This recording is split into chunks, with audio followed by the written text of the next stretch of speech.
इतिहास में ना कई लड़ाइयाँ ऐसी हुई हैं जो सिर्फ जमीन के टुकड़ों के लिए नहीं बल्कि सम्मान के लिए लड़ी गईं। आज हम एक ऐसी ही कहानी की बात करने वाले हैं, सिकंदर और पोरस की। एक ऐसी लड़ाई जहां हार और जीत के जो मायने थे ना वो पूरी तरह से बदल गए। सोचिए जरा, क्या ऐसा हो सकता है कि कोई हार जीत से भी बड़ी हो जाए? सुनने में थोड़ा अजीब लगता है ना? चलिए, आज इसी कहानी में इस सवाल का जवाब खोजते हैं। तो कहानी के दिल में है दो बहुत बड़े शासक, दो राजा, और उनकी ये जो टक्कर थी उसने इतिहास को हमेशा के लिए बदल कर रख दिया। एक तरफ था सिकंदर महान, वो जो पूरी दुनिया को जीतने निकला था, और उसकी सेना एकदम डिसिप्लिन्ड, आधुनिक हथियारों से लैस। और दूसरी तरफ थे राजा पोरस, अपने राज्य, अपने स्वाभिमान के रक्षक। और उनकी सबसे बड़ी ताकत वो थे उनके विशालकाय युद्ध हाथी। तो साल था 326 बीसी और जगह झेलम नदी का किनारा। समझिए, मंच पूरी तरह से सज चुका था और यहीं पर दुनिया के दो सबसे शक्तिशाली इरादे टकराने वाले थे। लेकिन इस महासंग्राम से ठीक पहले दोनों सेनाओं के बीच एक बहुत बड़ी एक प्राकृतिक चुनौती खड़ी थी, और वो थी उफनती हुई झेलम नदी। तो हुआ ये कि जब सिकंदर अपनी सेना के साथ झेलम के किनारे पहुंचा ना, तो जो नज़ारा उसने देखा उससे उसकी आंखें खुली की खुली रह गईं। नदी के ठीक दूसरे पार राजा पोरस की विशाल सेना, और उससे भी विशाल उनके हाथी पूरी तरह से तैयार खड़े थे। पहली बार था कि विश्व विजेता सिकंदर को रुककर सोचने पर मजबूर होना पड़ा था। और बस यहीं पर सिकंदर ने अपना सबसे बड़ा हथियार इस्तेमाल किया। नहीं, कोई तलवार या भाला नहीं, बल्कि उसकी बुद्धि, उसकी स्ट्रैटेजी। उसने एक ऐसी चतुर चाल चली जिसने लड़ाई का रुख ही मोड़ दिया। तो देखिए सिकंदर का प्लान कितना शानदार था। सबसे पहले उसने अपनी सेना को दो हिस्सों में बांट दिया।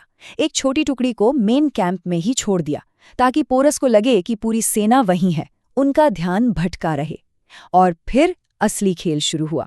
रात का घना अंधेरा और ऊपर से भयंकर तूफान। बस इसी का फायदा उठाकर वो अपनी बाकी की सेना के साथ चुपचाप एक दूसरी जगह से नदी पार कर गया। और फिर सुबह हुई। जैसे ही पोरस को इस धोखे का पता चला, इतिहास का वो भयंकर युद्ध शुरू हो गया। एक ऐसा युद्ध जिसमें हाथियों ने ऐसा कहर ढाया कि एक बार तो यूनानी सेना के पांव ही उखड़ गए थे। जरा उस मंजर की कल्पना कीजिए।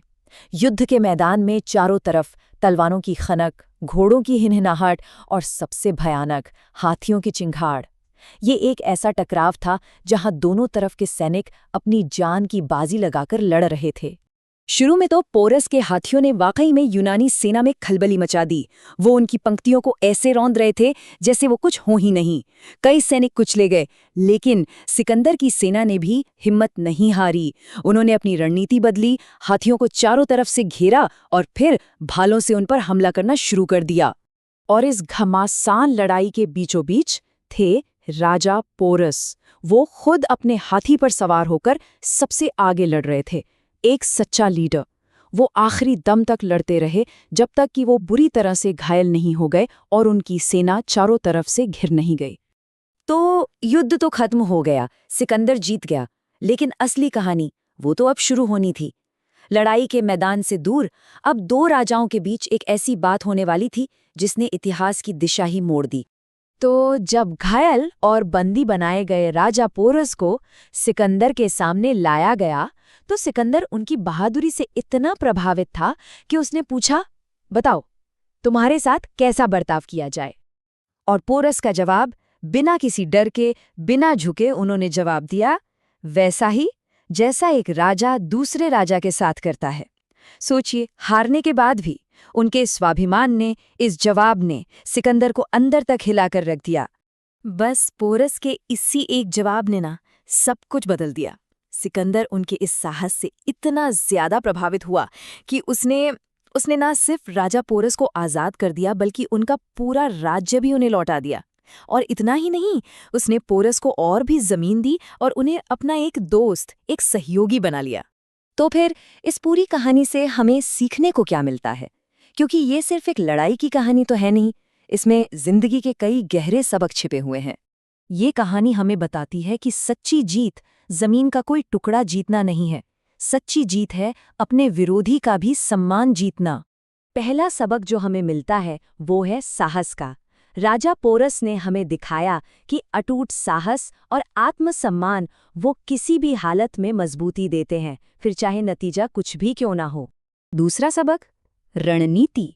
सिकंदर की जीत हमें ये साफ साफ दिखाती है कि सिर्फ ताकत से ज्यादा जरूरी है बुद्धि और एक सही रणनीति। और तीसरा और शायद सबसे बड़ा सबक है सम्मान। एक सच्चा लीडर वो होता है जो दूसरों की बहादुरी को पहचाने और उसका सम्मान करे, भले ही वो आपका दुश्मन ही क्यों ना हो। तो आखिर में ये कहानी हमें एक बहुत बड़े सवाल के साथ छोड़ जाती है कि असली जीत क्या है, युद्ध को जीत लेना या फिर सम्मान को जीतना।